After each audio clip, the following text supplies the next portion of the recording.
What is up, everybody? Happy Saturday, pre-football Sunday, that is. To everybody, welcome to another wonderful episode of the Judge Too Sweet Show, number 162, by the way.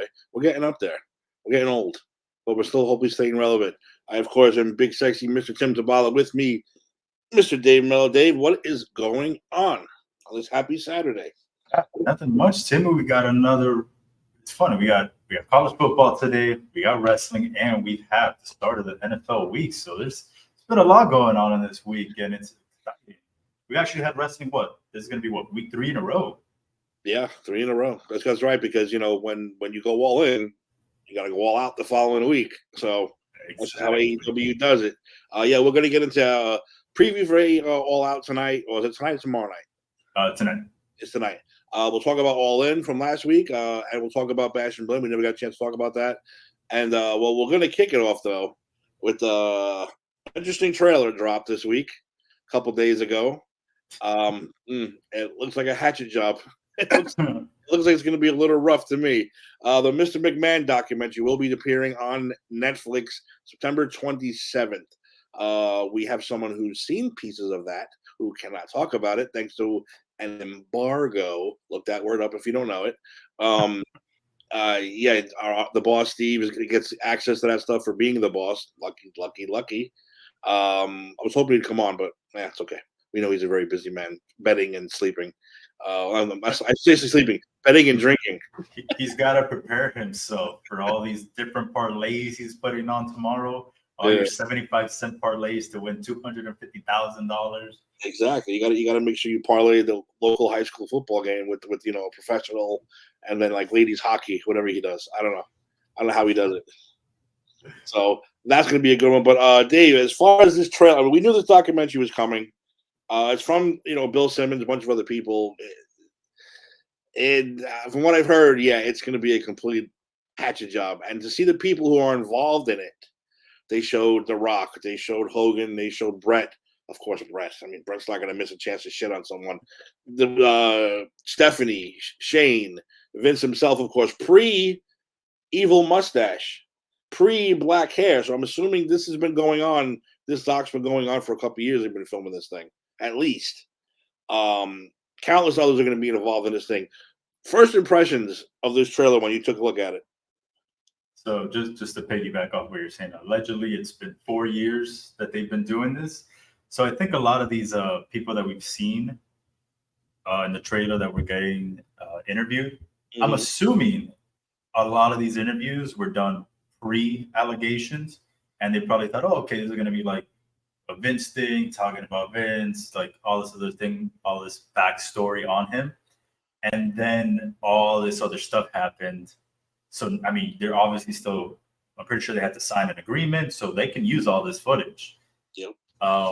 So I don't know how originally this documentary started. It was supposed to be like a fluff piece or something good or whatnot for Vince. But obviously we know that it's going to turn out to be not as good as they originally thought. When I first saw the trailer, I kind of got okay, this might not be too bad. I had a couple other friends that saw the trailer and they're like, oh, this looks like not a fluff piece, kind of like they're trying to fix his character.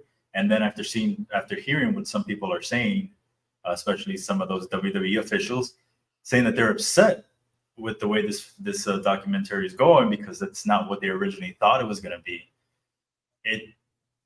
I don't think it's going to be as much of a saving grace for Vince as originally thought. However, it's kind of weird Netflix still going through with this since at the beginning of next year, they're getting Monday Night Raw. So it's like you kind of want to attract people to this product, not push people away. And a lot of people who are going to want to watch this documentary probably don't watch wrestling anymore or didn't. Maybe watching this are like, oh, I don't want to watch wrestling. Like, if this guy's behind the scenes, imagine who else is back there. Who else is here? Like, I don't know how that's going to work out. Obviously, we haven't seen it. But that's my take on it as of right now. Yeah, I guess that some people say the casual fan won't be able to understand that Vince has nothing to do with WWE anymore. Nothing. He's out completely. The McMahons, period, are out completely except for Stephanie, and that's just by marriage. Yeah, She but she's not really has even nothing to involved do with with it. it every day. No, she's nothing. She has nothing to do with it either anymore. I mean, it's shocking, but yeah, when I seen Vince sit down without the evil mustache and the evil hair and all that stuff that he had going on, I said, this has probably been going on years pre-allegation, and then they probably taken their time, and then boom, and you know what this reminds me of, Dave? This reminds me of the Brett documentary, Wrestling with Shadows. Okay. This crew and this people are probably like filming Vince's documentary, and when this shit broke, they were probably like, "Oh my god, we got him! Like we got the greatest documentary in history now." Because you remember, Wrestling with Shadows was just a nice Brett documentary about how great he is, and everybody loves him. And boom, Montreal Screwjob hits. They got themselves a fucking winner, an award winner. Very true. That no one, unless you believe the rumors that the screw job was a job and it's a work. But if you just we're look, not getting. We've been talking that since episode one. We're not going to get exactly, into that. exactly. So if you just look at Episode it, 1 or 7 or 12, we'll talk about it back then. exactly. So if you just look at it as it's real, it's supposed to be a documentary. You didn't know that was going to happen. Like that's something that is just, hey, those guys got so lucky to be able to capture that footage, to capture Vince, coming out after getting knocked out by Brett, like so many different things. Brett's wife or ex-wife talking to Triple H, and Triple H is looking down. Like there's so many things that we would have just heard stories about. We would have never known if it was real. Brett wearing the wire, when him and Vince were agreeing to what was going to happen. I mean, all that was just like, I mean, these guys must have been like, oh my God, we hit the fucking jackpot. This is going to be the greatest documentary. And this could be the same thing, because I don't see post allegations Stephanie sitting down, Triple H sitting down, Shane sitting down. Brett would probably sit. Hogan would probably sit. They don't give a shit, those two guys.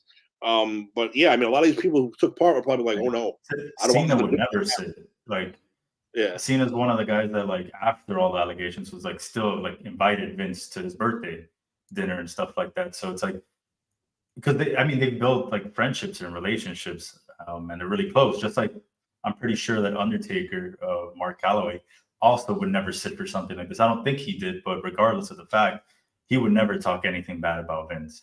yeah. Well, not defend, of course, not defending Vince and his actions, what he did allegedly. But But they wouldn't come out in public. No, And but I talk mean, about he gave all these guys their lives. He gave all of them careers. He gave them all a shot in their life. So why wouldn't I'd be like, look, I don't want nothing to do with what that guy does on his outside the business. But as far as goes, I owe the guy my life. I mean, Rock, Cena, they're not movie stars right now. They're number one stars in the world without fucking Vince. Triple H is not running a goddamn wrestling company without Vince. We're not even here doing this show technically without Vince. Even we got to say thank you. So it's a little ridiculous about it. But yeah, September 27th. What did the boss say? 6 episodes, 1 hour each?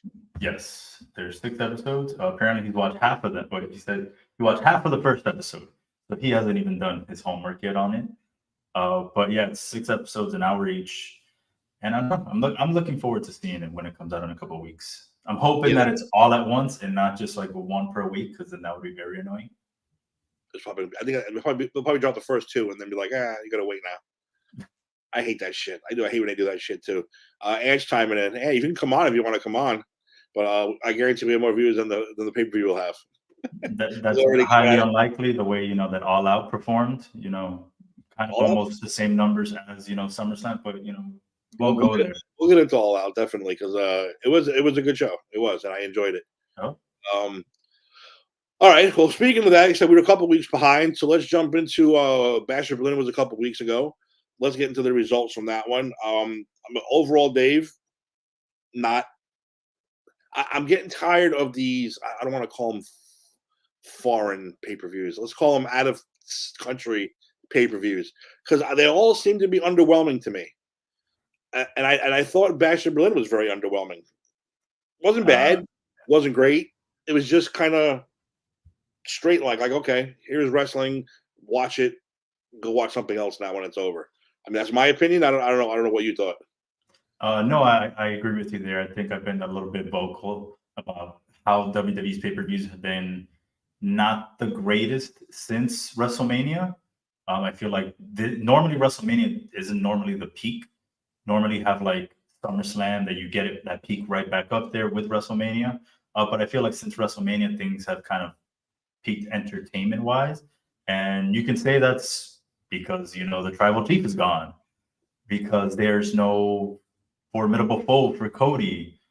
There's a lot of different little things you can talk about. There has been good though, because we finally have Gunther as the world heavyweight champion. As for Bash at Berlin, there wasn't a lot. There was a lot of things that they could have done that they didn't, and then some things that they did do that just didn't make sense. So if you want, we can go through the card, and I'll start us off. I'll say the first match. It opened up with Cody Rhodes against Kevin Owens, where he beat Kevin Owens by pinfall. And the big thing about this one was that KO didn't turn heel, and they all were okay. And it's still the story of like, okay, he still has no one legit to fight. What's gonna happen with Kevin Owens now? Apparently nothing, because we learned yesterday he's fighting solo in a steel cage match next week for the title. So it's like Kevin just went to the background. He didn't turn heel. He's not being done anything with now. Well, more importantly, why was that match first? I don't understand why they did that first. Why can't you have back-to-back title matches at the end of the card? What's the big deal? I don't know why they try to split them up. I don't know. That's I guess because it's always you want to open the show and you want to close the show, right? Those are the two big spots. Looking at the card, there's only one other match I could have opened the show, and it's not a match that you open the show with, which would have been CM Punk and McIntyre in the strap match. That's the only other big name match on this card that would have opened the show. Why not Gunther going to the first match? I think that would have been a better opener for like I said. And again, we got to keep giving fucking credit to Bunker, because he called it. Cody wins. That's it. He's got nowhere to go, nothing to do, and he's 100% right since then. Yep. I think you need Cody at the end to kind of. I don't know. I guess, but then your Gunther's closer to home. I don't actually know where Gunther's built from. Let me check. So he's from Austria, and he's built from Austria. So it's not technically Germany, but it's still somewhere near there. So I guess he thought he would have a bigger home base, which is, I'm assuming, why he was the main event, and they didn't want to put Cody and Kevin in that. It's like if they were in Canada, I'm pretty sure that Gunther wouldn't be main eventing. It would have been Kevin Owens and Cody Rhodes. So I'm assuming that's why.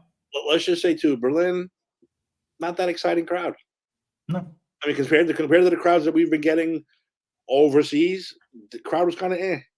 Yeah, I would agree with you on that one. That always affects the pay-per-view, especially when you're watching on TV. It affects you if the crowd's not in it, because then you're not like, it's boring.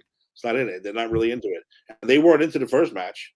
Again, they're into the entrances. God forbid we have to, 15-minute entrances, but they really were not into this pay-per-view at all. Oh, excuse me. Premium live event. God forbid I use that too. No, you're right. And I think it's just the way the card was built was all right. I don't know. Because then after Cody, we had the women's world tag team match, which was Bianca Belair and Jade Cargill versus the Unholy Union, which is Alba Fire and Isla Dawn. And that match, I know Gil on the chat said it was a great match. I don't know what match he was watching or if he wasn't really paying attention, but that match was not good. There was way too many botches. They all looked really green, and I'm not just talking about Bianca and Jade Cargill's ring attire. They just look really bad. And then I didn't understand the point of putting the belt back on Jade and Bianca. Yeah. The only reason I can think of is someone else. Yeah, put it on someone else. Put it on what I don't even know what these girls are called, because there's so many funky names out here now. The group that's Sonya Deville. The lesbians. That's the best name for them. I don't know what the name is either. I don't know what they're called. Because they have a funky name. I feel like all these. Why is WWE doing this all of a sudden? Like, the Terror Twins, the Damian Priest and Rhea Ripley, Terrible. the Unholy Union. Like, what is up with these names? Like, who's coming up with the name? That's a great name. No, these names suck. Yeah, the Terror Twins is terrible. That's a terrible, terrible, terrible name. I hate that. When I heard them, I was like, no. I don't understand. Some of these names are awful. Whoever's coming up with them. So then that's how your pay-per-view starts. It starts with Cody and Kevin, which again, no one has thought Cody was gonna win. I mean, Cody was gonna lose. And then we jump into that match.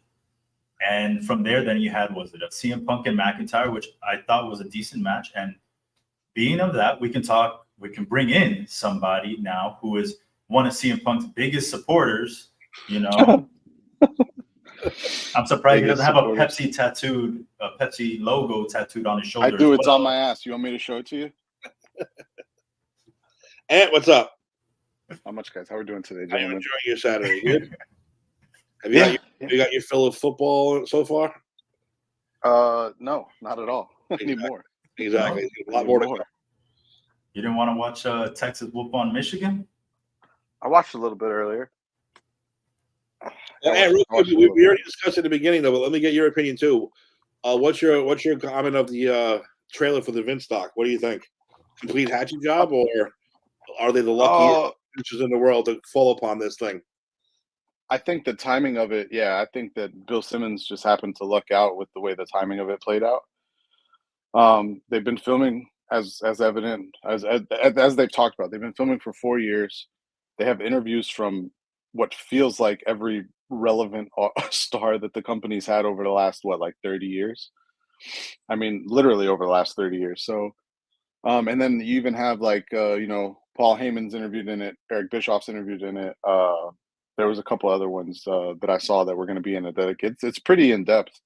I did hear you guys earlier talking about none of this is going on without Vince, so it's kind of weird to be in a situation where because by all accounts, and I haven't obviously talked to anyone specifically who's watched it yet, but by all accounts, it sounds like that the documentary is going to, as I think one news outlet said, is a double shovel to the end of Vince McMahon. It's weird because wrestling's not where it is today without Vince. There probably is no wrestling, not at this level at least today, without Vince.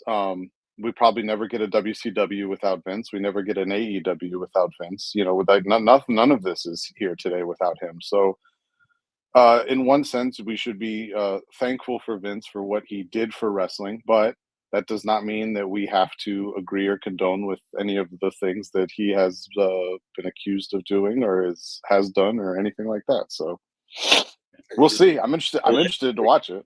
Allegedly. It's one of those things where it's like with the music artists, like for example, R. Kelly. Can you separate the artist from the man? So it's like one of those things I feel like Vince sort of falls into, is like, can you say like Vince, thank you, Vince, for giving us professional wrestling, sports entertainment, but separate that from he's allegedly a terrible human being? Can you separate Chris Benoit from what he did? No. I mean, we're gonna get finally in a WWE produced or WWE involvement thing, them talk about Benoit at some point.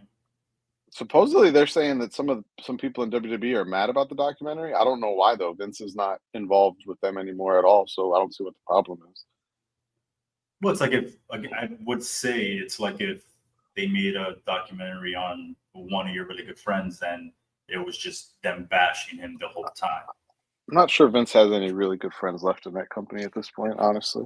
Well, they got now. I mean, just have the conspiracy theory now. That's the best part about the Benoit thing.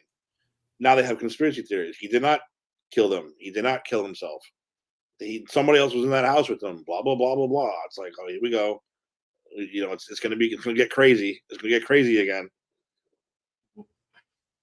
Meanwhile, I think he put the kid in the cripple cross face, for Christ's sake. I mean, a lot of things. We all know Kevin Sullivan had something to do with it. That's what I'm saying. Kevin Sullivan, now that he's dead, everyone's like, fucking Kevin Sullivan killed them all. Kevin Sullivan had them all killed. Benoit was waiting for Sullivan down there. He was waiting for him. All right, let's get back to Bash in Berlin. And we were talking about Bash in Berlin. We both said it was underwhelming not bad, but not great. First 2 matches, not a good way to start off. What did you think about that so far? Oh, you're on mute. Hear me now? Yeah. Yes, sir. I need someone else to have the belt. I'm done with this Cody run. This is terrible. This is so bad. It's so bad. But who? Good. I talked to you guys in the chat and I told you what I think they should do. So I think a good storyline run would be to have, and of course it still intertwines with Roman and the bloodline and whatnot. You have Roman lose the bloodline civil war. You have Paul Heyman turn his back on Roman.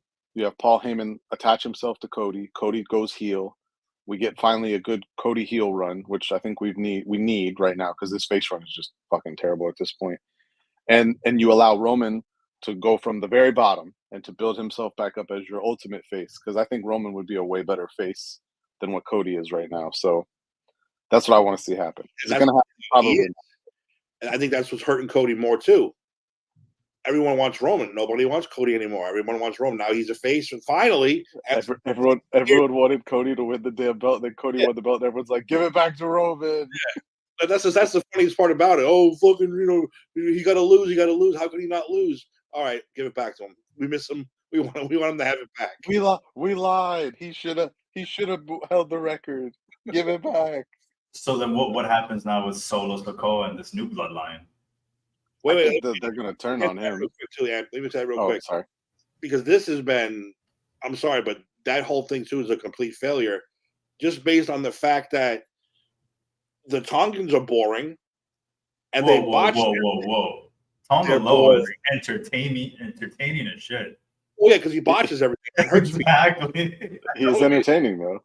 But I'm saying as far as storylines and matches and stuff like that, it's not. They're not, except for Jacob Fatu, who's billed as a lunatic. The rest of them are just Yeah, I'm saying they need to let him get on a fucking microphone, man. My God, all these guys in, and now it's like, what are you supposed to do with them? Yeah, more are coming. More are coming. When it's over, there's going to be a very long Samoan fucking online at the unemployment to get. This is all over, guarantee. Because now another one's coming, and another one's Roman's bringing this one. Roman's bringing that one. Well, Zilla, I know the ones that have been rumored to coming. The only one that I'm interested to see, based on the research I've done on him, is Zilla Fatu, which is Umaga's son. He actually looks pretty. He looks legit. He looks. He reminds me more of Jacob than the Tongas. How about that? Yeah. He's actually good in the ring. How about that? He actually knows what he's doing. He's a young kid though. He's only like 24, 25. He's real young. But supposedly WWE signed him months ago. Supposedly he's been training for 3-4 months now. So we'll see. I mean, they did the same thing with Jacob. They signed him, and then no one heard from him for 4, 5, 6 months. Sure. And then he loses, 20, 30 pounds, maybe more. I know he was supposedly walking around 300, and they say now he's around 270. Which it's crazy if you ever watch his old videos. He was doing the same stuff he does now, but at 300 pounds. So, and don't forget, one of the founding members of a certain organization over in Japan, and real huge in Japan and big. And I come here to spend it's been a complete failure in my eyes. I'm not impressed by this. I don't mind. I always get the Tongans confused. The good Tonga. How about that? Everyone knows what I'm talking about when I say that, right? The good one. Tama Tonga. Tama Tonga. I don't have any problem with what he's done. I think that I think the biggest issue with this storyline is Solo. He's not a leader. He's not a leader. He's not. I acknowledge Solo, but he's not. This is. I don't know if I don't want to say it was rushed, but he doesn't feel ready for this kind of attention and work yet. And that's not a shot at him. He's still real young. He's got plenty of time. I mean, we saw how much better Damian Priest got over just his title run. So I'm not saying that Solo's a bum. He can't do it. I just think he's the biggest problem with the storyline right now. He's hurting it the most. Because for one, it's not letting the other I think the Tama Tonga and Jacob let them get on the fucking microphone, please. They can both do work on the microphone. Let them be more involved, and that's just the way the storyline is. It's just not happening. Go ahead, my bad, Noah. No, it's okay. I went a little early. I think though you're right on that on Solo, but I think they also have themselves to blame for that because Solo went one day from not saying one word to okay, now I'm gonna talk and now I'm the tribal chief.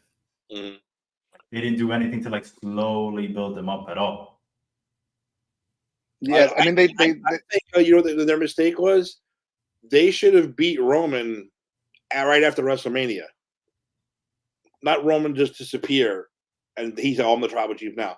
I think they should have beat the shit out of Roman either that night at WrestleMania or the next night on Raw to say now I'm the tribal chief, not just oh Roman's gone, I am now the tribal chief. You know, like just by name, I am the guy now. To worship me. I don't like the transition that way. that's why I think almost to legitimize Solo and what they've done with him, you almost have to have Solo's side of this win the Civil War. The problem with that is, if you've watched the last few weeks, it almost seems like they're starting to hint at the fact that the Tongas and Fatu may turn on Solo with the way he's handling things. So I don't know how that, I don't know how that would play out. That would be different for sure, but you know, and then they're in the same boat. Then you're rushing Jacob or Tamatonga into a leadership role like really quickly, and it's like slow down a little bit, like play it out a little bit, build it up. So Yeah, I know one that's how we person. got this bloodline storyline. It wasn't something that happened overnight. It was Yeah, built on little by little, and that's what made it so great. Years and years. he was beating up on the Usos in the beginning until they Yeah. put their hand up for him. But I When know is not when is Jimmy coming back? right? The one person we know is not coming to help Roman now, and that's a certain John Moxley, who we'll get into after his announcement, and we'll talk about that coming up soon. So that's interesting storyline they may be trying to bring back from the WCW days. Oh, hey, what's the next match? What was the next match on the card? So we had just brought up CM Punk and Drew McIntyre in the strap match, which it's technically a 4 corners match, not a strap match, so they had to touch every corner with a strap attached. I hated that match with a passion. Just want you to know that. I hate that. Really? I hate The that match, rule. period. I don't care Oh, the rule. Okay. I don't care who's in the match. I just hate that match, period. I was gonna say I thought that was probably the best match of the night in terms of what they were able to do performance wise. I don't know that that's saying a lot because I agree with you guys. It was a lackluster pay per view. These pay per views. Oh, well, I will say that I thought the Orton Gunther match was good, but it's very rare that you see Gunther get in the ring and you say that the match wasn't good. So Yeah, exactly. Very, very true. yeah, I mean, like that one, Dave? Do you like that match? Which one, the Gunther? No, the strap match. Like Ann said, I thought it was good, like good storytelling. They freaking brought the bracelet back. It's funny that I think there was a meme I saw that showed from the match, Drew McIntyre pulled out the bracelet from his pants or something like that. And then finally, when CM Punk gets it, he kisses it. And it's like, hey, wait a minute. You know where that was. This is around his dick, and now you're putting it on that television. Yeah, so, but like you, Timmy, a strap match is a strap match. It's you using the strap to beat the hell out of the other person. Not, hey, I got to touch every corner. And then as soon as it's not sequential, it goes off. Like, I'm not a big fan of that. They do the dog collar, too, is the 4-corner rule also now. Why? Dog collars is what you can't get away from each other. You beat the shit out of each other. That's all it's there for. You know, that's Dusty Rhodes was not going to touch every single corner to win a match. No, he was beating the shit out of somebody with that dog collar. He wasn't trying to touch, like what Simon Says, that stupid game. It's dumb. I hated it. I thought it was boring because of that stuff. What was the next one? After that, we had your favorite, the Terror Twins versus Dirty Dom and Liv Morgan, and they beat them by pinfall. So 2 people beat 5 people essentially in this match. Beaten by a sexy pinfall. Let's just clarify that real quick. The sexiest pinfall of the night, easy. But this was an easy one to figure out who was going to win. There's no way. This new Judgment Day, by the way, is garbage. They need another big name in there. They have a big name. They just don't know how to use it. They make him look like a coward.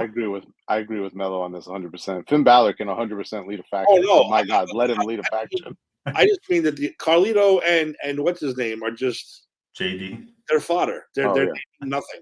You need at least You one. mean tag team champion JD McDonough? Yeah, you see, you had Priest and you had Balor. And then you had, of course, you had Reyes as the best one, but the backbone. That's all gone.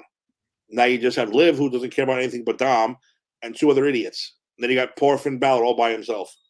Isn't it kind of weird though that when Finn came along in there and they originally got rid of Edge, like Finn was the leader, and then over time that kind of just like Finn just kind of slowly faded to the back of the line with the Judgment Day. I was thinking about that the other day. It's kind of weird, But that he was the leader, and then then Priest and Rhea obviously gained. I mean Rhea especially obviously shot her popularity and whatnot shot up like a rocket, and then but even Priest has been amazing. I mean, the growth in him in the last year is absolutely incredible. It's really awesome to watch. Dave, you No. was saying something?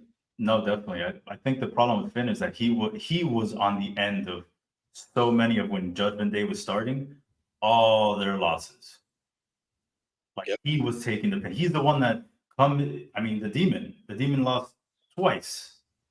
And then he loses to Edge after he splits his head open and they just mishandled Finn Balor and that whole thing. So it kind of sucks with Finn because he's so great. He can lead a faction. He's done it before, and they've just kind of squandered him, and that's why you don't really take him serious now. He was the first Universal Champion, and that just gets forgotten. Well, that was he won. Didn't he win the belt and then he went out with the injury, right? Like right after he won it. Yeah, he had to relinquish it the next night. I was there, SummerSlam, Brooklyn. Yeah, he won the belt. He was next night, had it fucking handed in. It sucks. Horrible. But yeah, I agree. Yeah. Will we ever see the Demon again? I hope so. He has said that the only way he'll do it again is if there's a story worth telling with it. And right now he said he doesn't feel like there's a story worth telling, or at least not a story he's been presented that he feels is worth telling to bring the Demon back. He did say that he would love to have like the Demon interact with like the Wyatt Six, and he named someone else too. I forgot who the other one he named was, but Karrion Kross. You agree? Face character? The Demon? Face character. Well, I mean, Not a heel character, I don't think. I think it could be a heel, but again, it has to be like done. Like it can't just be like, okay, I'm gonna be the Demon today. Well, no. The crowd will never be the Demon. Never. No. Never. You mentioned Karrion Kross. I don't know if that was the name he mentioned, but that's another one that would probably that he needs to be involved in more bigger stuff. No, that's another faction that needs to be stopped. Well, the faction needs to go away because the faction is just him talking and then 4 people that stand with him. And then that's the faction. Again. Yeah, I mean, they need tag teams, but they're just boring, man. They're just two giant boring human beings. I've never liked AOP, so when they brought him back, I was like, okay, all of their good matches were with these other guys that could work, like your Garganos, your FTRs. It wasn't because of them putting on a great match. Yeah, I don't get that either. I don't get it. Well, anyway, that's another story. Factions, bad or good. Dave, what was next?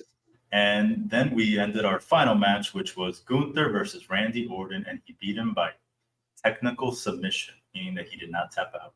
Knocked him out cold, which is the way that match had to end. No way, the Randy match should have ended. No way, Randy was submitting. Yeah, I think they did good. Like they did a good job. I never thought Randy was going to win. No, see, that's the match I thought was best of the night. I thought that was easily like blew the other ones away. Unless I was just like, thank God this is over because it was underwhelming. But to go back to what you were saying, like how a lot of these foreign pay-per-views have kind of like fallen off for them. I will say this, yes, they have fallen off, but it's not like I don't feel like I wasted a day on it just because they've been so early. Yeah. So it's like it's over by like 4, and I'm like, okay, I still can go on with my day. It's not like I wasted a whole day watching a pay-per-view that was whatever, or maybe that I would have been like, yeah, maybe I'll miss Basher for then because I could care less about Bianca and this girl winning the World Tag Team, Women's Tag Team Championships, or Gunther retaining again. Like, yeah, I said that they're not very Oh my god, I can't wait. No, they're not like that. Where does Gunther go from here? I know they teased like, oh, him and Sammy, but like, really? Like, this is what we're gonna do again? Didn't we see this already? Yeah, Sammy beat him. Okay, but like I like Sammy a lot. I don't know that Sammy is top of the mountain material, and I feel weird saying that because I really do like him, but I I don't know, mean, man. he was given credit to almost beat Roman last year.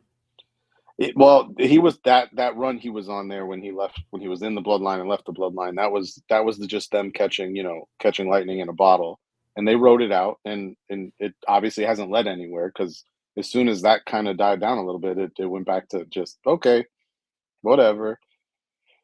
And like I said, I feel bad talking about him like that because I really like Sammy. He's really good, but I don't know, man. I just don't see it. I kind of enjoyed a little bit more heel Sammy than face Sammy, if that makes any sense. You know what another problem is though, in terms of because like obviously I know Roman's in and out right now as he works himself back in and works on this bloodline storyline. The two people that would make the most sense for a feud right now, both have belts, and that's Gunther and Cody. That would be a perfect feud right now, but it's never Yeah, going to happen because they both have their own belts, so it's not going to happen. it's So very true.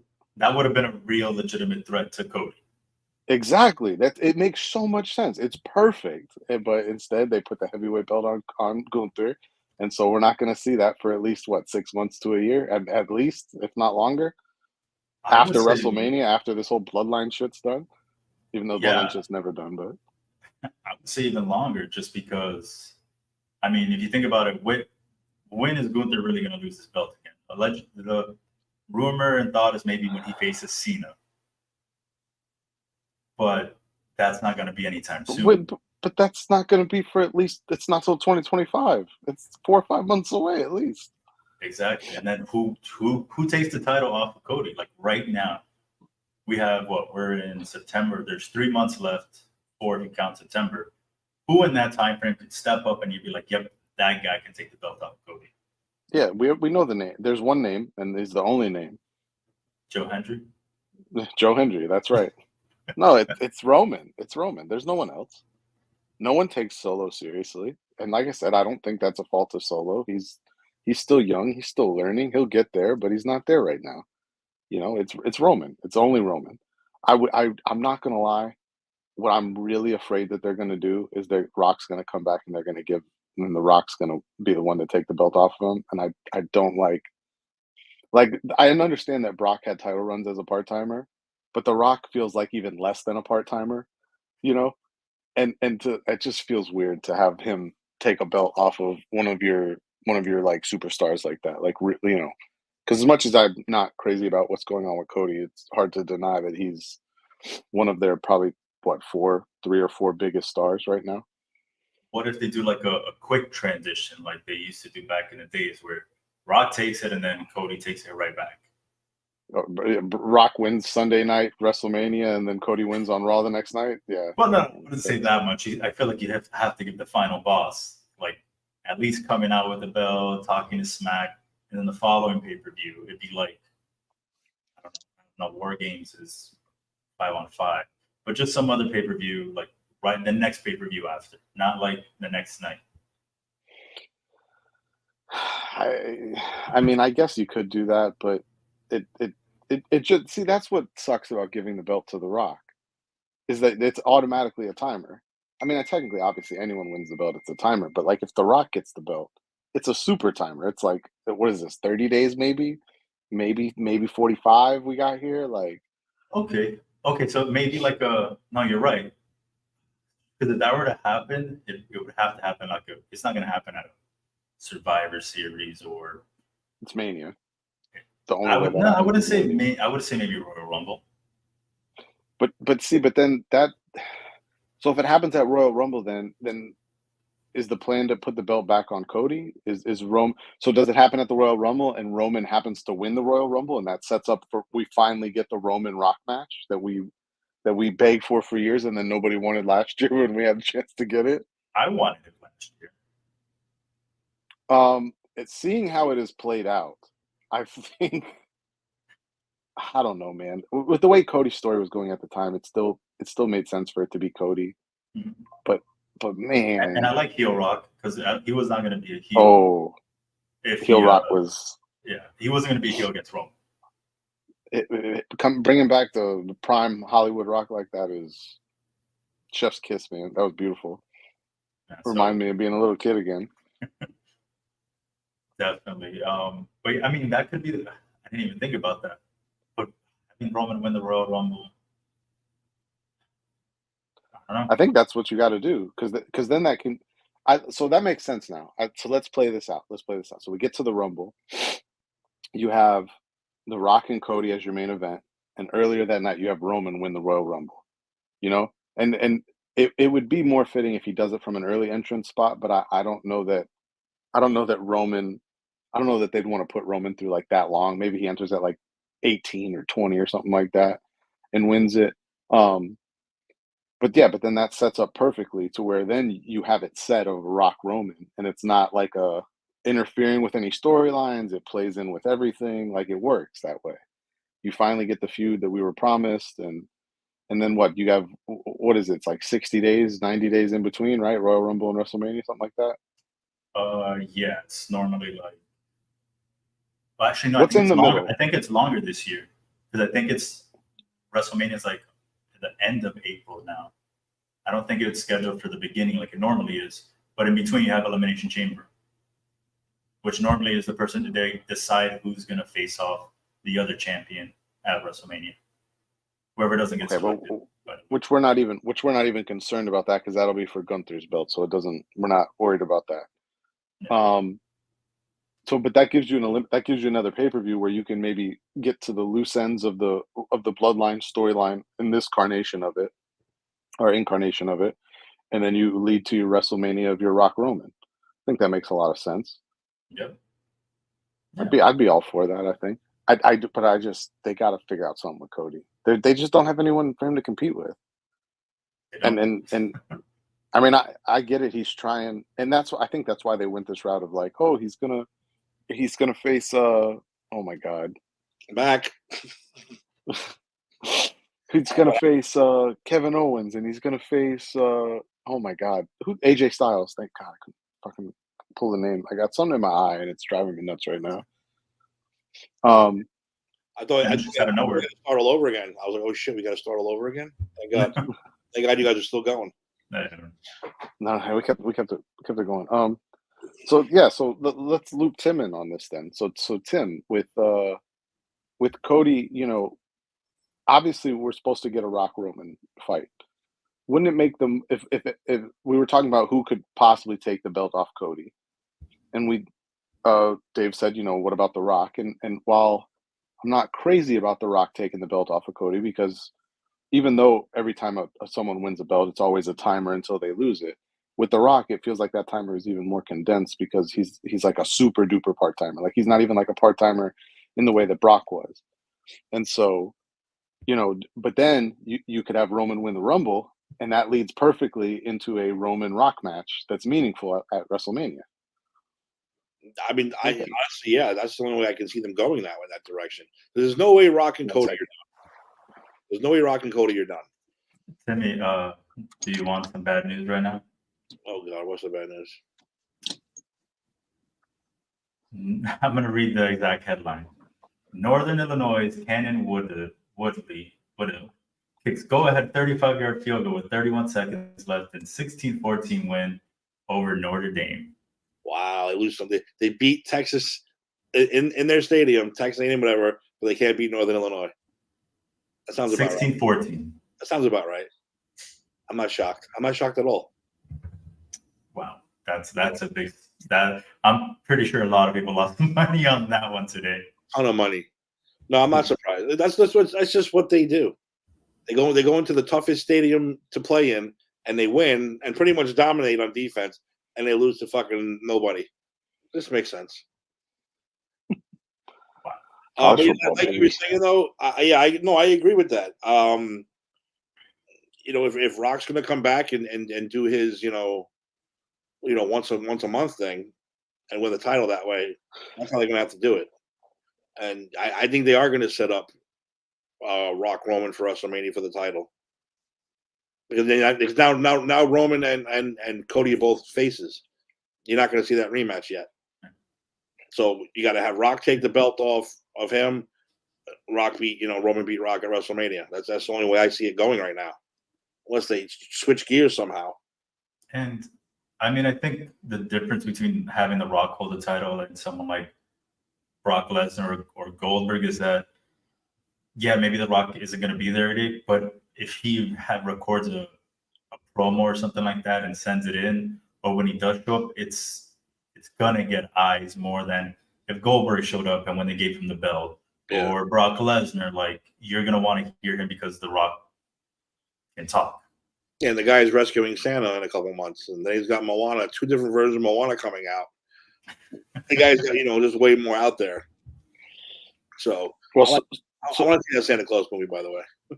there was rumors that he was supposed to be clearing some of his schedule for next year to where he could do like a little bit of a longer run, WWE run, which I almost wondered if there was going to be some sort of Rock Cena feud, being it's Cena's farewell tour as well, built into there. I'm sure that's going to be one of those Cena's matches. But that's so many moving parts, though. I'm okay not seeing it. I'll be honest with you. Yeah, I'm okay with it twice in a lifetime. I saw them both when they were in their prime. I don't need to see it now when they're not. I do. I decided, Cena, I don't know what kind of run he's going to have. Is he getting 17? I think so. You think so? I think so, and I think it'll be the heavyweight belt, not the universal. Yeah. Well, we'll see. They'll try and count that as 17. It's like, well, is it? Is it really? I don't know. Is it 17? Are we sure? Let's switch gears to another company, the AEW. Before we get into the All In, Dave, the results from that one, what I mentioned before was a lot of rumors came about that John. Well, actually, before we okay. Jump into AEW, I think we should all give last night was the last SmackDown on Fox. They're moving to USA starting next week, and I no longer get paid to watch SmackDown on Fridays. So what are you gonna do if SmackDown continues to outperform AEW now that you can't say, oh, it's on a Prime network like Fox? I mean, they have. I'm just asking. I mean, they have their number one face on the show, so it's gonna draw viewers. Oh, okay. NXT to CW, that is odd. That's going to be odd. That is a little weird. That's a weird station to be on, but anyway. But I trust Shawn Michaels. The man has made magic happen there. He's done things I didn't think he was going to do, and like I said, whenever this guy's contract is up, they need to throw the bank at Joe Hendry whenever his TNA contract's up. Oh, give him whatever he wants. Did anyone hear the thing about Cody being in some TNA feuds and actually being on some TNA shows? Did anyone read that, or was I the only one? No, I read that too. Yeah, I read that. I think he was supposed to show up to some event. Which shows you how his title run is not working out as well as they thought it was going to. Because you put the tag team over to TNA. You throw maybe IC champion into TNA. You don't throw the fucking WWE Universal Undisputed fucking whatever champion to TNA. You don't do that. You don't. They have to come to you. So that shows you how bad that is. So whatever. But like I was saying, though, the AEW, one of the rumors was that Jon Moxley was going to return to WWE, and that he was going to be the one to help Roman Reigns, maybe with Seth Rollins, maybe not, a reunion of the Shield of some kind to help take down the new bloodline. That ain't happening because Moxley turned up on a Dynamite a couple weeks ago and gave Tony Schiavone did his little interview, called out Darby Allin of all people, and let me tell you something, that's going to be the worst fucking match in the history of professional wrestling. Two idiots going at it. But we're going to see so many weapons being used. So much blood and forks and all that. But anyway. Yeah, just watch Jackass. It's the same thing. Then he walks out, and then comes back and tells Tony Schiavone, just so you know, this isn't your company anymore. Odd. Very odd. So now the rumors again, are we getting a WCW type NWO-ish invasion angle? Is he putting together his own little new squad of people that don't involve William Regal's British Boxing Club. What's that group called? The Blackpool Combat Club. There you go. I was close. He said William Regal's British Boxing Club. That's great. I was very close. So Dave, you are our AEW aficionado. What do you think of that possibility? And do you think something like that would work, or stay away from WCW stuff, please? I mean, it works if you get the right people, right? Who's the right people? It doesn't work if it's Jon Moxley and who's someone else? Ricochet. Yeah, Ricochet. Like, it's not going to work with that. No one's going to take that serious. It works if you bring, a rumor that we talked about for All In that didn't happen. If you bring in, your Shane McMahon and have that happen. Oh, no, that is part of the rumor, though. I should have brought that up. That is part of the rumor that Shane is coming in to take over. That is the rumor, yeah. Jon Moxley is his number one guy. That's why that works. You do need a couple more pieces there, but they have to be like, if Bryan Danielson doesn't win the championship, or they help him win the championship, then that makes sense. But I don't even think this is Claudio is up in that echelon to be able to make it seem like for real. And Darby Allin either. I don't know why he's calling out Darby Allin. That's a little funky. Beyond me. But yeah, jealous that Darby Allin's doing stuff that he's supposed to be doing. You're bleeding too much, Darby. That's my job. I bleed on this show. You don't bleed on this show. Did they stab a chopstick into your forehead? No. That's right. You keep jumping off, 3-story roofs onto glass tables and Legos. That's your thing. That's your. What was that one guy we talked about? The guy who does the YouTube videos. What is it? All my gigolos and gigolettes. Yeah, stupid jumps onto like a cheese grater or something. Yeah, stupid human or human something. Human something. Mello, you know who it is. I can't remember his name though. He's like in his backyard and he jumps onto microwaves and stuff like that. And humans. What the hell's his name? I have no idea who we're talking about. You know exactly who it is. Dude, he's an Insane Clown Posse fan. He's a moron already. Wait, you're not talking about Nick Gage, are you? No. No, he's like some idiot in his backer goes, he starts everything the same. This is for all my juggalos and juggalettes. I'm going to do a backflip onto a microwave covered with Lego and barbed wire. And then he does it. And every video. And then he screams like a fucking hyena for 10 minutes. I broke my elbow. That's all he does. Every episode. You'll see. We'll also post one just for a joke. I can't remember his flipping name. I don't think I've ever seen this gentleman, and I'm glad I haven't. I already get enough with Jon Moxley. Takes his shirt off every episode. He just jumps on stuff. That's all he does. So he doesn't wrestle or anything. He just jumps on. Oh, some other idiot filming this idiot jumping on stuff. Wow. Superhuman. I knew it was human something. And he mumbles. You can't even understand him. This is all my ziglets. I hope you like it. Woo! And then he jumps on stuff. That's him. Man. Annoying. We talked about this, Mello. You know who he is. I must still have not seen this man because that is ridiculous. Hold on, I'll share some stuff with you. I was gonna say, wait, I'll find a post one while we talk about this. But I know, Dave. Let me ask you another question, real quick, though. If it's not true, what the hell do you think he's talking about? Where the hell do you think they're going with it? I don't know. It's Jon Moxley, so it's we don't know what goes through that guy's head because he was upset.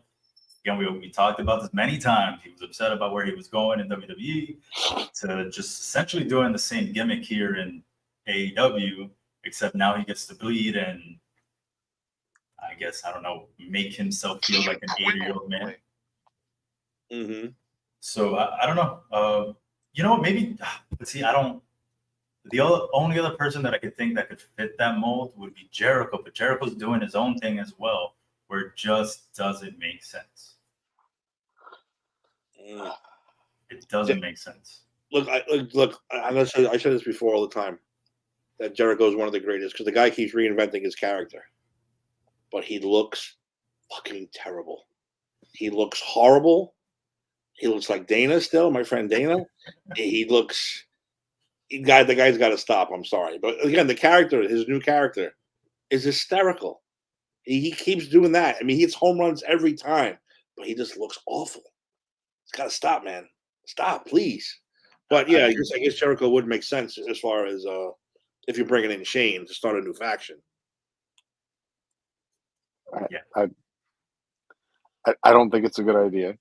I'll leave it at that. I'm gonna try and keep my negative comments to myself. Was bring in Shane or start a faction with it? Bringing Shane to start a faction. I think it's a terrible idea. So you don't like the idea of Shane coming into AEW at all? I think it's a joke. It's comical at best. It'll get a pop for like 1.5 episodes of a show, and then no one will care. I don't think so, because I didn't want to say anything. I was trying not to be negative, but you're pushing me. So I'm just saying, because I'm curious of why you think this. Here's what he hasn't been. When was the last time Shane was an actual draw in his own company that he used to work for? 15 years, 12 years. He fought Undertaker. Come on now. The last time we saw him, he was doing some bogus ass match at WrestleMania that no one gave a fuck about. What are you talking about? He had great stories with The Miz. He was good with The Undertaker a couple of years ago. Couple?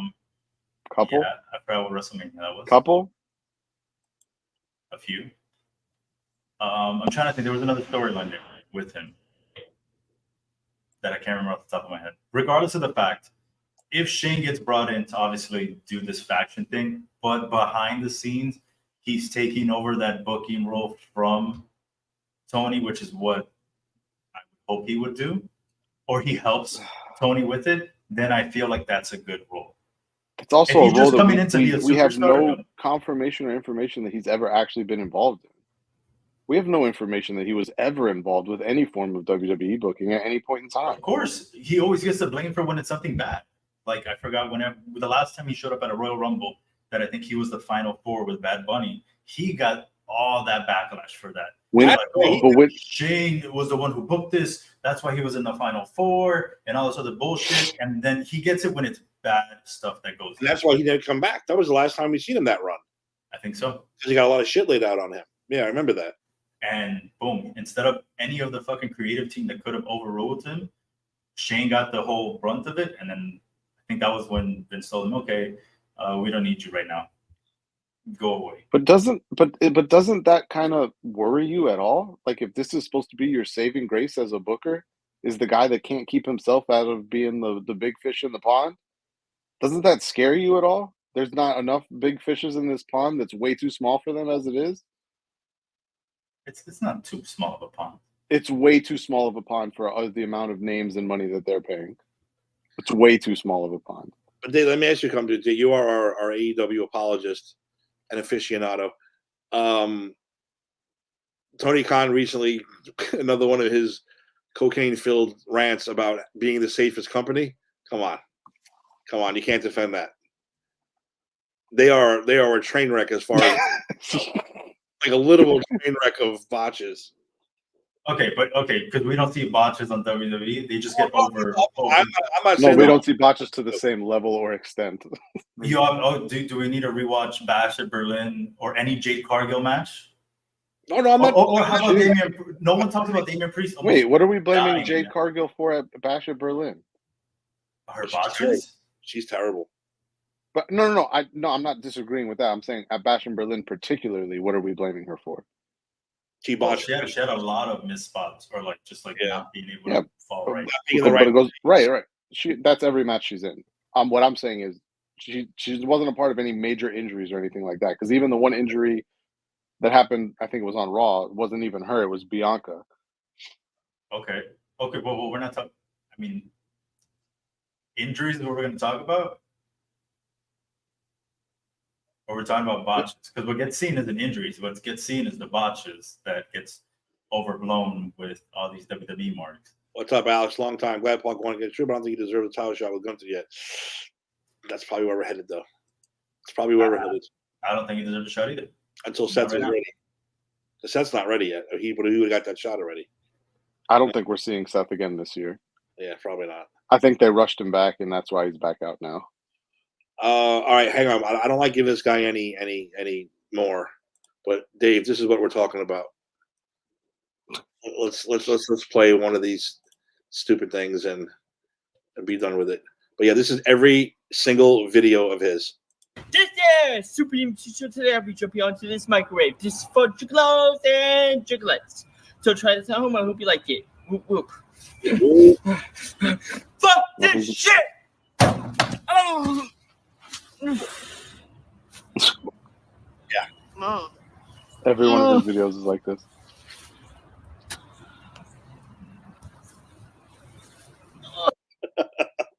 That was actually funny though.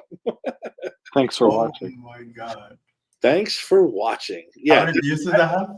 that's every single video, Dave. He has hundreds of videos. Yeah, No, Don't so play how many anymore. views Don't does play that anymore. one have? I was curious. How many views? 11,000. Oh, it's not as much. I thought it was going to be more. Here, let's yeah, we'll go one more. We'll go one more just for the hell. This video is for This educational is purposes. Super TV Show, and this is the Slipper Slider Carnage. This is for the juggalos and juggalettes. Not trying this at home, and I hope you like it. Whoop, whoop. What is he doing? Yeah, fuck this shit. Hyping himself up. What is on the slip inside? There goes. Whoop, whoop.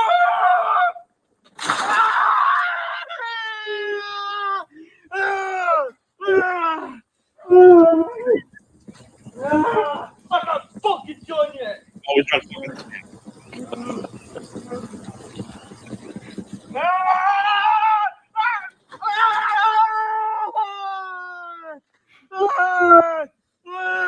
Still not fucking done yet. Yeah, you're done.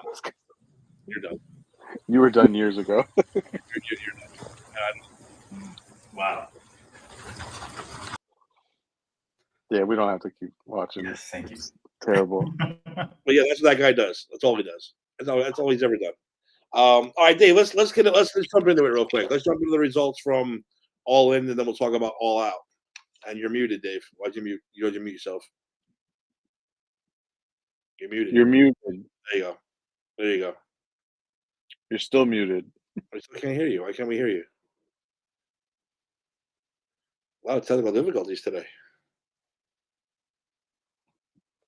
AEW didn't have it in the budget to turn Dave's mic on. We got nothing, Dave. All right. Nope. See lips moving, but I don't hear you. Go Okay. ahead. Do what you got to do. We can stall. Don't worry about it. I guess that gives me a chance to talk about the fact that AEW All In had 26,000 less fans this year than they did last year in attendance. Look, he just likes to troll. That's all it is. Dave used sign language. Can you hear me now? We got you. Hey! Okay. Dave, you sign language. Okay, I guess we could transition here with Alex's last, second last. Had CM Punk had the company in the palm of his hands in 2012. That was his total prime, yeah, because then he came back, a couple years ago and just was the cancer. So with that, it was the anniversary of, his last pay-per-view for AEW and All In at Wembley. And just 2 weeks ago, we had All In 2. And we'll go quickly through the matches here. Timmy, I don't know, did you end up watching the pay-per-view or no? You didn't get a chance. I didn't watch it live. I caught most of them afterwards. Okay, so I'll just go through what I thought were the better of the matches. The important ones, the good ones. Yeah. So the first one that I thought was probably one of the matches of the night was Mariah May versus Toni Storm for the AEW's Women's World Championship. And I think this match, I mean, I know that you like Toni Storm. I think she's done great, but man, they made Mariah May look like a star in this match. She went out, she slapped her own mom. She ended up hitting her with the heel. Like it was fantastic. And they put the belt on her. And right now, from the last couple of weeks that she's been on Dynamite, she's looked good. She's done interviews and she's a good heel women's champion right now. Yeah, that was a good match. I watched that one too. That one. And overall, I thought pay-per-view was good. I did. I will agree with you on that one. Then after that, I would say the next notable match was the Casino Gauntlet match. Whoever won this was going to get a future shot at the AEW World Championship, and it was Christian that ends up winning.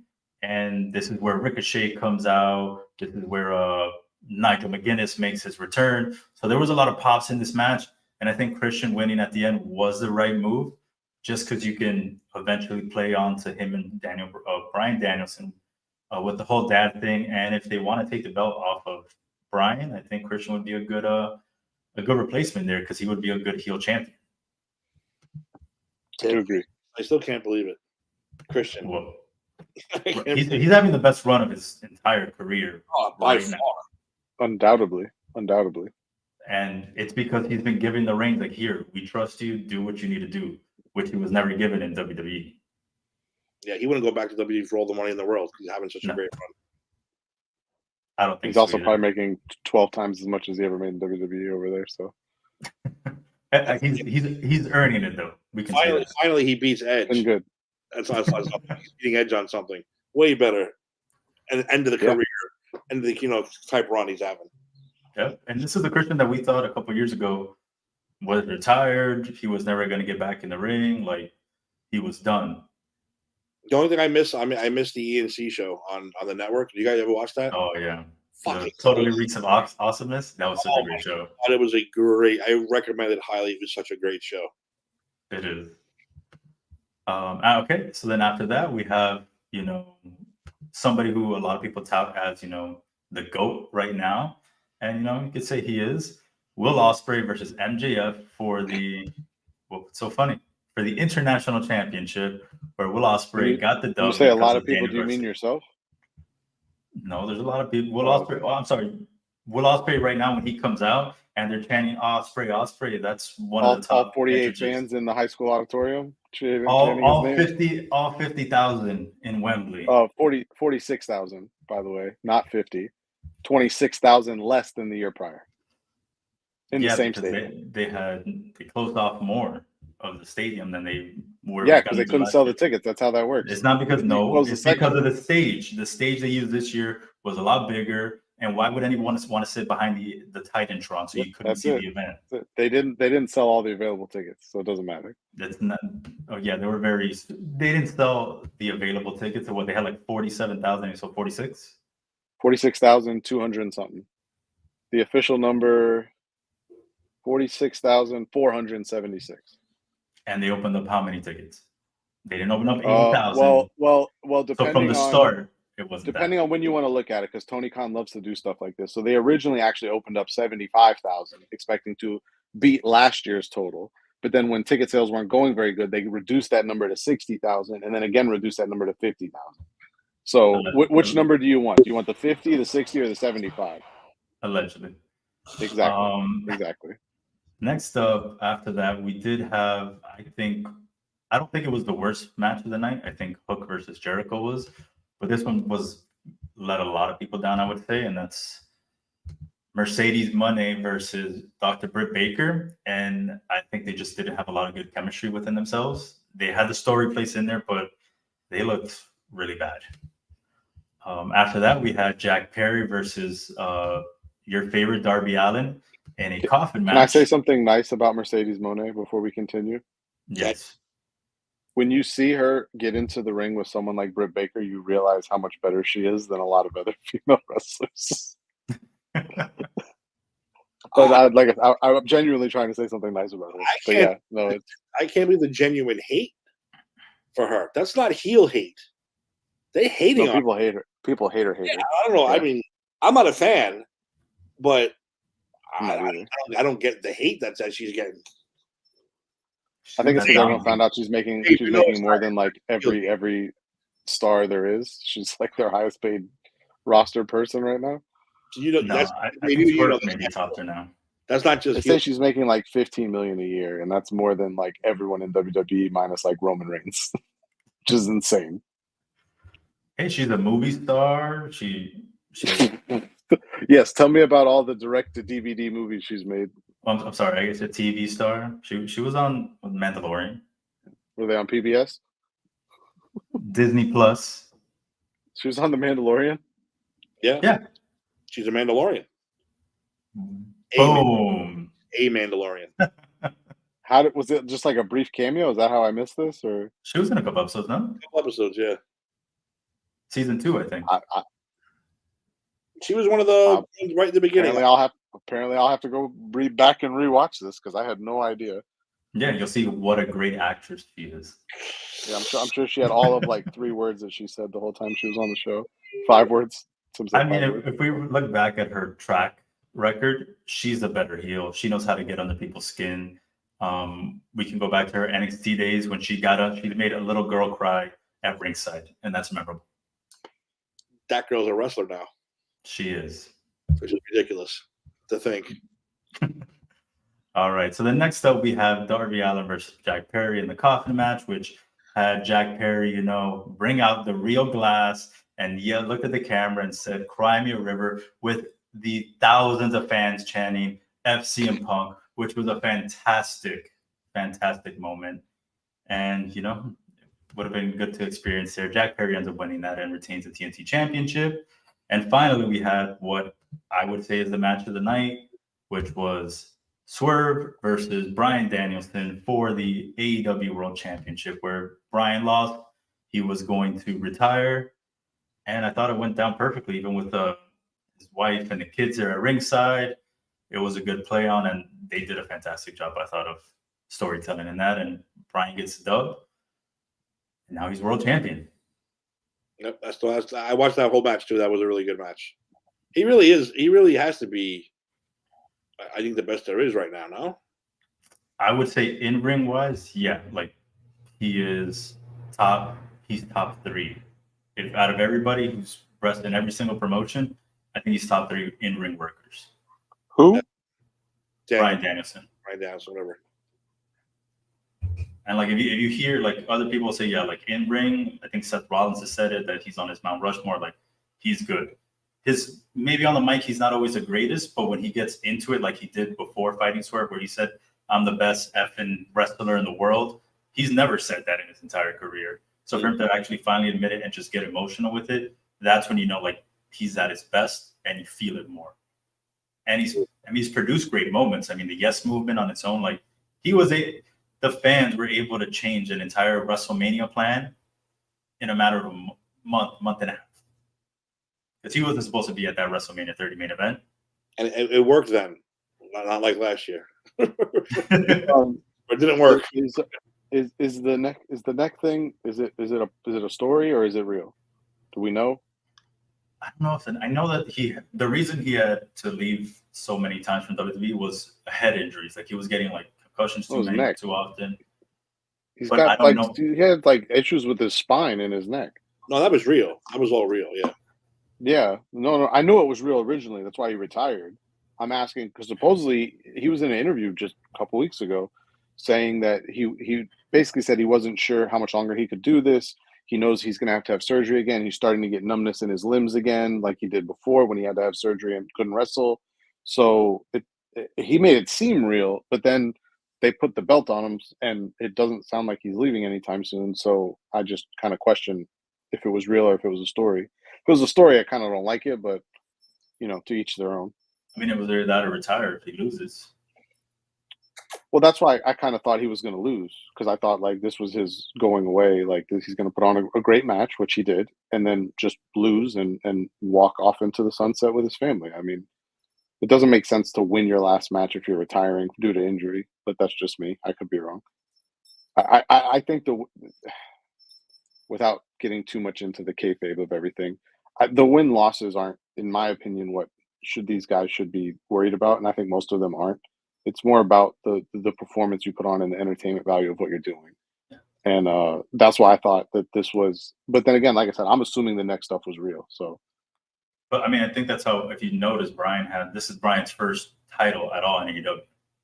He's like that where he cares more about the in-ring work that he does rather than the belts he gets. He doesn't need to be a 16-time champion. And if anything, I would say that was more of a TK call that he wanted to give him the belt one time before he calls it a career. I mean, but he's still there. It's been 2-3 weeks now. Nothing's changed. I mean, are we just buying time to the next pay-per-view? Like, Well, that is tonight. Which is coming on, which we're moving into next. Which actually, we need to kind of go through it a little quicker because The pre-show's on right now. The pre-show is on right now, and that is All Out from, I think it's in Chicago again. Yeah, it is in Chicago. Well, yeah, Chicago, whatever. He's fighting Jack Perry. I did not realize that. My bad. Sorry. Yes, he is fighting Jack Perry, which is he is gonna get some nice heat. Which, let me say one thing before we get to it. I know we have to rush through it though. One thing AEW I think has going for it that WWE doesn't.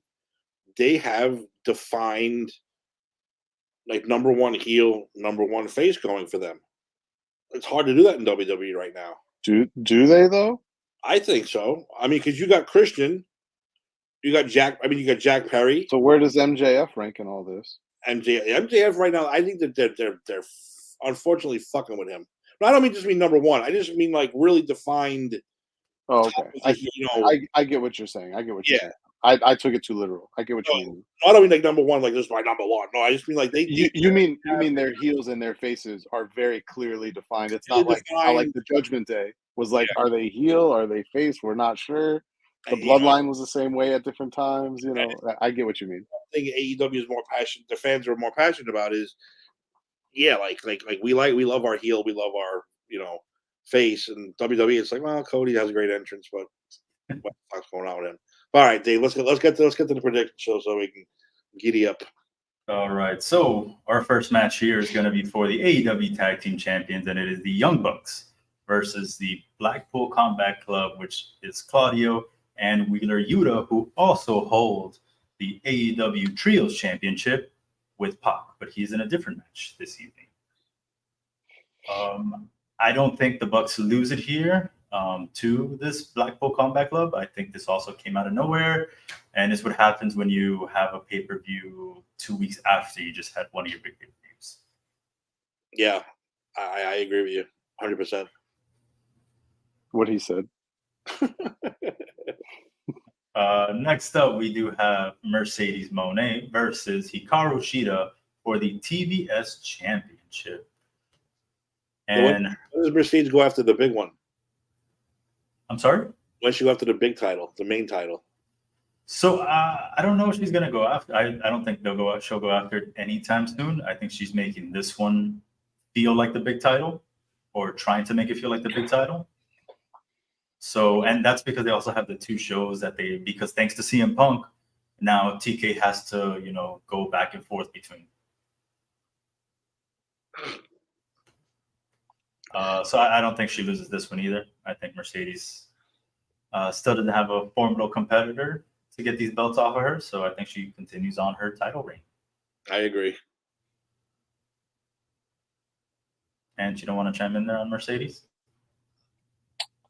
I won't be watching that match. It's going to be a good match. I don't doubt that. She's very good in the ring, but this should be a good. All right. Next up, we have in a steel cage match. I said the lights out steel cage match. I don't know what that means, but it's a steel cage match between Hangman Adam Page and Swerve Strickland. And this goes back on Wednesday. They showed a segment where Swerve got a big contract now. He got re-signed to AEW, which is why I think he might be making more than Mercedes now. But he bought his childhood home, and they had Hangman Page burn down his childhood home. Go ahead, Hank. You said he's making more than Mercedes now. I said I would assume because he just got a new contract. And supposedly it's a big contract that he got. Continue. This is like playing Madden with the salary cap turned off because Daddy's a billionaire.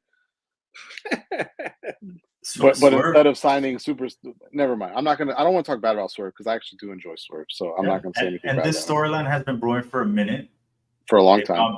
They've gone back and forth, so I think this is it's going to be a good match. the difference with AEW steel cage matches, from what I've seen, every single cage match I've seen with them is that you don't win by escaping this match like you do in WWE. This is just like you beat the shit out of each other and you got to get a pinfall or submission. All right, so this is an interesting match because So it's a Hell in a Cell match. who loses? Yeah. Swerve, I don't know because I think they're 1-1 against each other. but he just lost a big one. Is he going to lose another big one a week later? I mean, they technically both lost. Yeah. Hangman lost the Casino Battle Royal, and he lost to Swerve. So I'm going to say Swerve wins. I don't see him losing 2 weeks in a row that bad. I agree. I think you can't lose that much momentum with someone like Swerve, who was on a huge wave. I think Heyman can afford a loss, I think. I don't think Swerve can do back-to-back. you think? Back-to-back premium live event losses? Oh no, these are pay-per-views. But see, this is the whole. All right, continue. I agree with what Tim said, though. I don't want to. I'm trying not to be my normal, like, super negative AEW self. So I don't want to say anything. That's what the audience wants to hear. This is bad booking. This is bad booking. Because you're in this situation now where no matter who loses, you're putting them in a terrible spot. This is the kind of booking stuff that Tim and I get so mad about. It makes no sense to do this 2 weeks after a pay-per-view where they both lost meaningful matches. It's so stupid. But like I say, he's been feuding with Bryan Danielson, Swerve. Where did this come from? Like, why? He's been feuding with Paige for a long time. Yeah, they just brought it. They brought it back to the forefront. Yeah. Paige because originally, so Paige wanted to win the Casino Gauntlet thing so he could face Swerve and beat him for the championship. Swerve in the middle of the match comes out and distracts Swerve in the championship match, and then I think Daniel hits him with the running knee and then gets him in the submission. So this is again, like he said, feuding from before Hangman ended up going out because I think Swerve took out Hangman and then that's why he was gone for a bit. So with that said, Hangman's been going crazy and like even attacking like Evil Uno, who was on his side at one point, just because he said, I want to get at Swerve, like that's my main target. According to Wikipedia, that's the main event tonight. This is the main event. Ooh. Yeah, that's what Swerve and according to it, that could be wrong, but according to Wikipedia, that's the main event. Okay. Well, I'm gonna say I'm gonna go with Hangman on this one actually. I don't think Swerve will suffer too much from a loss just because he still has some momentum behind him. I just don't think it ends here at this steel cage match. It's hard to back-to-back pay-per-views. It's hard to predict something, especially in such a short time frame. Easy to predict, and some are hard to predict because that's weird. All right, well, we got that one. We'll see. All right. Next up, we have for the AEW Continental Championship a fatal four-way match between Okada, Mark Briscoe, Orange Cassidy, and Konosuke Takeshita. I only know really one person on this list. That's Orange Cassidy. Okada. I think Okada doesn't lose this. He's showing a little bit more of his character, and he's hilarious. And he's still a heel. He looks like he's the drag makeup in that picture. That's a bad picture of him. His hilariousness comes from the fact that they're just playing up the fact that he's like, oh, Japanese guy who doesn't speak much English, and they're just like leaning into it super hard. That's their. It has been funny, so I'm not going to act like it hasn't, but it feels like cheap laughs over like built up, in depth anything. Is it time for him to lose that belt? Not to any of those people. That's what they say. No. And Orange Cassidy, is he now like kind of heelish since he's not wearing a black shirt and a darker like denim? Like I couldn't really gauge that. Darker glasses. I don't know. Different. They're not round anymore. Now they're pointy. Yeah. So is he turning heel? Straight edges, heel. Straight edge frames, heel. Clearly. And he has a black shirt. It was always white. I guess so. Hey, makes sense. All right. So we're saying Okada's going to retain. Yeah, I see everything. No mention of the greatest wrestler in your eyes' match. You don't want to talk about that one? We're not done yet. Oh, okay. Oh, God. I'm about to say there's like 14 matches on this fucking card, so I don't know how we were. Well, I'm not counting pre-show matches right now because we're on a time limit and they're already going on. These are pre-show matches here, right? No, these are Oh. still main event matches. So in a Chicago street fight match, we have Bert's favorite Willow Nightingale versus Chris Statlander. Statlander. So I don't even think it's close. I think I'm gonna go with Bert's girl here, just based on the fact that Statlander, I think, is turned on her, and I think, I mean, I don't know where the story's going. I think this is one of those filler matches where you can go grab your popcorn, use the restroom. But yeah, I'll go with Willow. No. And Statlander. Sorry.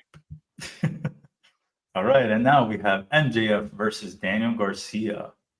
This is obviously based on MJF beating the crap out of Daniel Garcia. Daniel Garcia coming back at All In Wembley and costing him the match against Ospreay.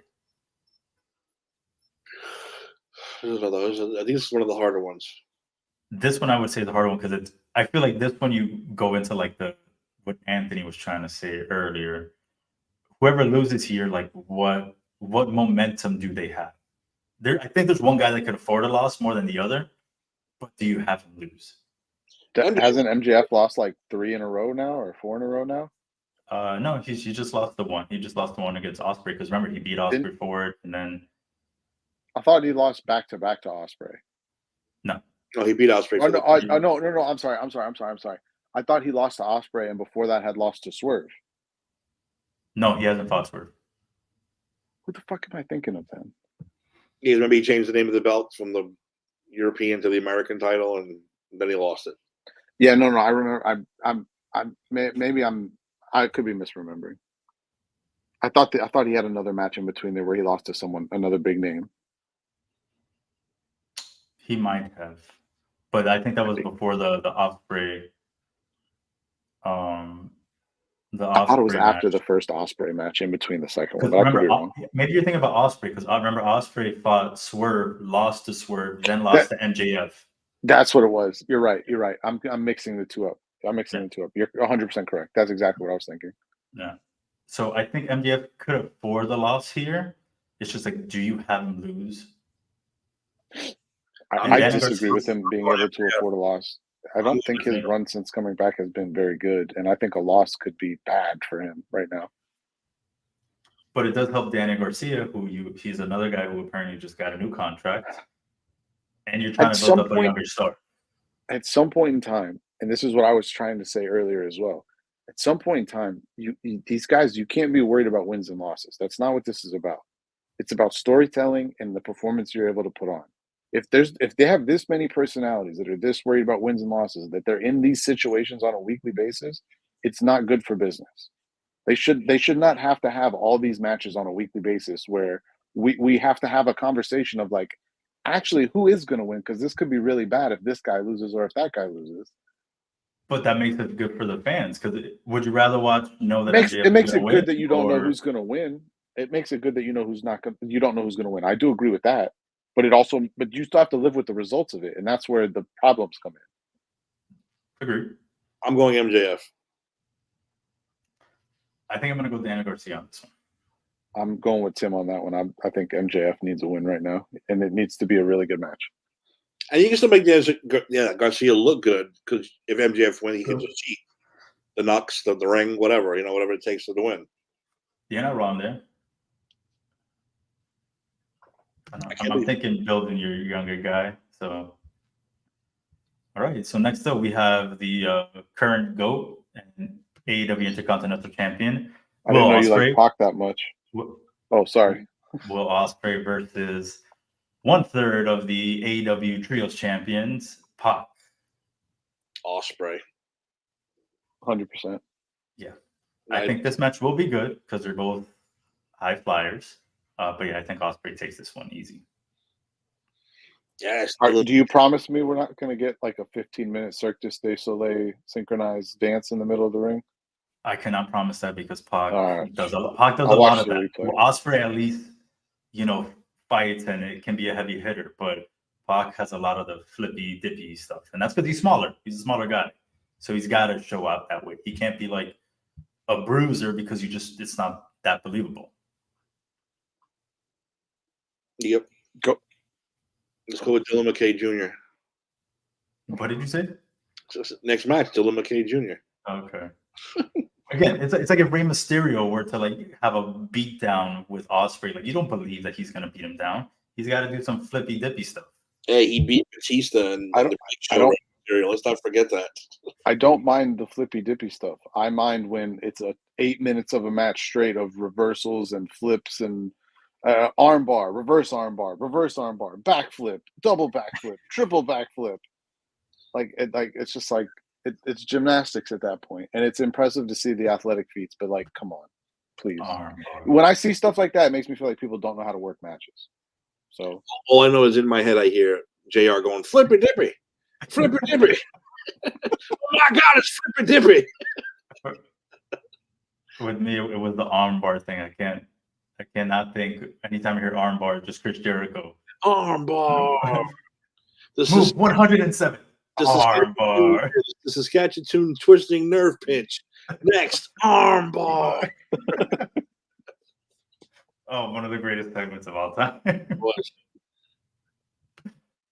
All right. And then our final match, which I'm surprised is not the main event. According to Wiki, it is for the AEW World Championship. We have Bryan Danielson versus Jack Perry, the TNT champion.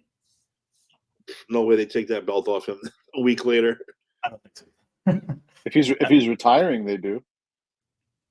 And Jack Perry's riding a pretty big wave himself right now. I mean, I don't even think Bryan would be that stupid to win a belt for a week.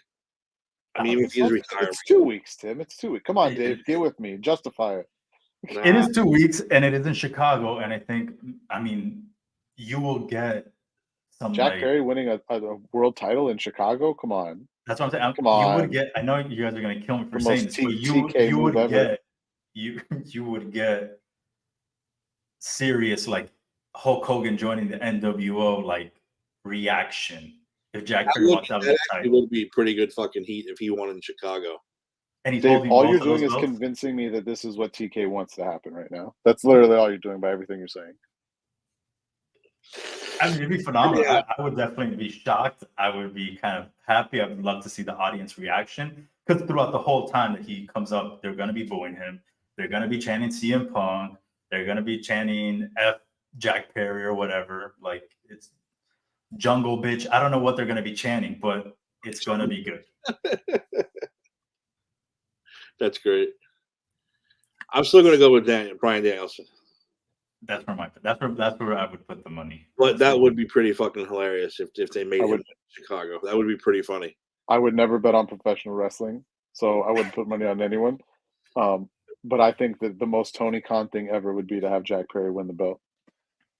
Oh, imagine then at the press conference, he comes out, he puts both belts, he comes out with the fucking muffins and the soda Donuts. as well. Yeah, the donuts. No, it was muffins. I thought it was donuts. No, it was the first time it was when he was in AEW, AEW, it was muffins. Yes, it was yes. muffins. Sorry. So that would be absolutely hysterical. Does Tony Khan have the balls? Jack Perry comes out in like a St. Louis Cardinals jersey, or something crazy like that. Or no, what is it? This guy likes the Blackhawks. So what would be like the rival to them? The Blues, the Avalanche, the Predators, any of the Central teams. So that would be pretty funny. I have to find it on TikTok. I'll have to watch that one at least. All right, well, and that's our AEW All Out predictions. Sweet. I can't wait. I'm excited. I'm gonna watch it on my phone. If you want, I'll send you the link. Please do. One of my sites got shut down, so I need one. Send me the link too. Because I'm not about to pay for that shit. Not yet. They're gonna do something big. I refrain from incriminating myself. Yeah, don't incriminate yourself. I wish that the whole thing about them having a deal with Max was true, so I could just turn my Max app on. But it's coming. Give it a second. Sure. I think it's giving you the flippity dippity. AEW is going to be around. AEW is going to be around for a while. Yeah, but because they have unlimited pockets. That's why, not because they're making money. TK is going to come out this weekend winning. He's going to throw a great pay-per-view today. The Jaguars are going to get an upset victory on Sunday. Ooh. 2-0, baby. Going for Jaguars. You want to bet on that on Sunday? Am I getting All right, that's the what- 3 that's points what that Vegas is giving them? No, they're at 2.5. It came down. 2.5, really? Oh, Yeah. Not trusting that Dolphins defense. I'll give you the 2.5. You can have it. No, I'm saying Vegas. Like, unless why are people putting money on the Jags? Because I think it actually opened at 3.5 plus 3.5, and I think it's been bet down. 2.5 is too low though. I'll take the minus 2.5 all day on that. I wouldn't take this. That's why 3.5 is like, okay, I can see the Dolphins winning by 3, but I wouldn't take that 2.5. Well, it may have changed again. Honestly, I haven't looked at it since earlier today, so there's no telling. It's back up to 3.5. So there you go. It was 3.5 down to 2.5, back to 3.5. It's doing the flipping dippity. So let's go. All right, ladies and gentlemen, thank you very much. AEW All Out is on right now. The pre-show, 8:00 starts the regular pay-per-view. I can say, not premium live event, which is funny that they said that too. Dave, any Not on final- Max. Here we go. No, everyone enjoy All Out. More importantly, football's back tomorrow, baby. Get your Octobox ready, your beers, your burgers, everything you need. Football's back, baby. So excited. Dave and I can finally stop arguing about WWE versus AEW and start arguing about football. That's right. Yes. That's the way we got to do it from now on. Some Daniel Jones hate, even though Timmy was falling in love with him yesterday. Listen, the beard is going to get 5 touchdowns tomorrow with the beard. even I don't believe that, Dave. Come on, you know that. But he got a good reception yesterday at FanFest. If he does, if that beard somehow changes his dynamic and he learns how to play quarterback, I'll be all Isn't he for it. dating what's her name too? From She's hot, whoever she K chick, what's her name? Ashley something K. never mind. I'll say one more thing. I say my desire for the Giants to win with Daniel Jones is beyond the fact that I want my team to win a Super Bowl. B. Adams. It's I want Dave to get the tattoo of the dime more than anything in the world. More than anything in the world, that's what I want. The dime with Danny Jones's face on it would be the greatest tattoo of all time. If you ever took him to the Super Bowl and they won, he would come up and get the tattoo. I'll pay for it, but he has to come up and get the dime tattoo. I agree. I said if he, and this was 2 years ago, I'm still agreeing to this bet because It goes man is beyond going to win. football now. It's beyond football. It's like nothing would make me happier. I would film. What happens if Daniel Jones gets hurt, but the Giants win the Super Bowl and he's still on the roster? No, I wouldn't count that. We didn't talk about that possibility. Unless he was like 8-0 when he went down, and I got to give him. You give Phil Simms a shot. You're saying he's the Carson Wentz, he's the MVP candidate who tears his ACL and they win anyway. He's Phil Simms in 1990. He went down, but they still won with Jeff Hostetler, so it's fine. That's right. Yeah. Drew Lock will lead us to. Oh no, actually, get what Drew Lock. No, Tommy Cutlets will lead us to the Super Bowl. I saw way too many DeVito jerseys yesterday. That's not. He wasn't there. No. Oh my God! I'm pretty sure people would have got more crazy for Tommy. The new Giants were Malik, Daniel Jones. Who else? Everybody was there though. It was pretty cool. It was a good thing. Had a lot of fun. I would have loved to see Tommy Cutlets. No, he wasn't there. Thank God. If the crowd would have went fucking ape shit. What are you kidding? Exactly. Every Italian in that place would have went ape shit. It would have been great. All right, ladies and gentlemen. What's the next pay-per-view anyway? What's WWE? What's the Bad Blood or some shit? I believe it is Bad Blood, which is going to be in Atlanta. I thought Bad Blood was until October. They don't have a September one? So which one it is? I'm looking at it right now. It is Bad Blood. Yep, October 5th. So nothing in September. Oh, that's wacky. All right, so so they had a late August, early October. It makes sense. Yeah. All right, so Bad Blood next. We'll come back with the AEW results. November, there's 2. Yeah, and we also have the McMahon documentary that comes out. Going to do a whole show dedicated to that goddamn thing. Can't wait for that.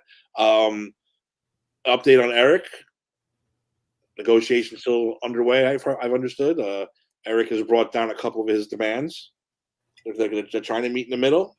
The boss is playing hardball. We'll see what happens. So is this like, are we in Trent Williams or are we in like Hassan Reddick territory? I'd say we're more kind of we're in the middle. Not Hassan Reddick.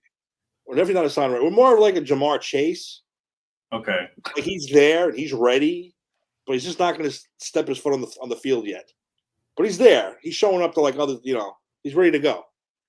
Okay. So, but I talked him out of the massage.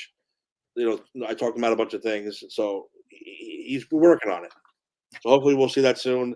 Eric, come back. Dave, Ann, thanks for joining me. Thanks for doing this. We will see you guys next time. And remember, football tomorrow, bastards. Love it. Peace out.